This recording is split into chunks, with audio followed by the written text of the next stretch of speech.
power in front of him, but I got no reaction from him at all, so I tracked him to his house. It looked like he lived alone. He never went out. Where does he pick up his deliveries? Where does get this stuff? Finally he went out shopping. And when he went into the big box superstore, I returned to his home and slipped into his house.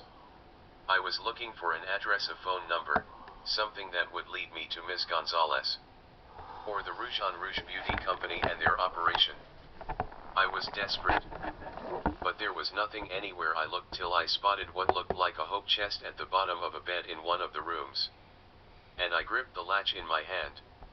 I threw open the lid and there was a woman sleeping inside.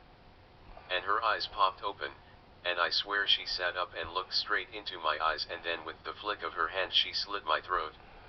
What? Ava and Mia interrupted in unison. I swear it said Charlotte. It happened so fast. Just like that. So I grabbed my throat. My hand quickly became soaked in blood. All the while she never took her eyes off of me. And then her facial expression changed into one of curiosity and uncertainty. And as I was lying there bleeding out, this woman very calmly bit into her own wrist, and gave me a few drops of her blood. Then I stopped bleeding quick as that, and I could feel myself starting to heal, and I felt great. Better than I have ever felt in my entire life. And I am looking at this beautiful woman. And I am wondering, who are you? Why did you save me, and why haven't I ever seen you on South Beach? She would definitely stand out on any beach. She looked like some Egyptian goddess. Then this woman pulled me towards her, looked deep into my eyes and said, "You will remember nothing. You will leave this room, leave this house, and never remember coming here. Do you understand?" So I nodded and left. "So what? Did you forget and then remember?" they asked. I think they were treating this like a joke. No, I never forgot in the first place. I just played along like I did. I think it has something to do with these contact lenses I'm wearing. They're made from moonstone. So they change color based upon my mood. What? I've heard about them, said Mia. They don't really work. Do they? Asked Ava. I swear by them. My whole world changes color, depending upon my mood. Wow, they said. Afterwards I tried to talk myself out of believing any of it had happened. I must have been hallucinating, I told MYSLF. Sure, when I gripped that latch, it must have been dosed with drugs or something, and I had absorbed it straight through my skin. And none of it was real, never happened. All I know is, when I was lying there bleeding out, it felt so real.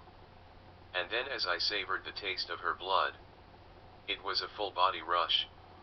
The most intense rush I had ever experienced in my entire life. So what do you need us to do? Asked Ava and Mia. I need you to help me capture Ms. Gonzalez. And then blackmail her into helping me. To discover that missing ingredient. I must have it. What? They said. After I left the house, said Charlotte, having met this woman and heard her voice. I knew it was Ms. Gonzalez. It only made sense. Well, I felt great for a few days, but after that I started having these hunger pangs.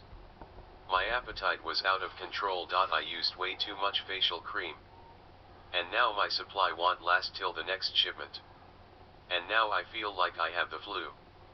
The only thing that makes me feel better is the facial cream. Then I got a call from one of my clients.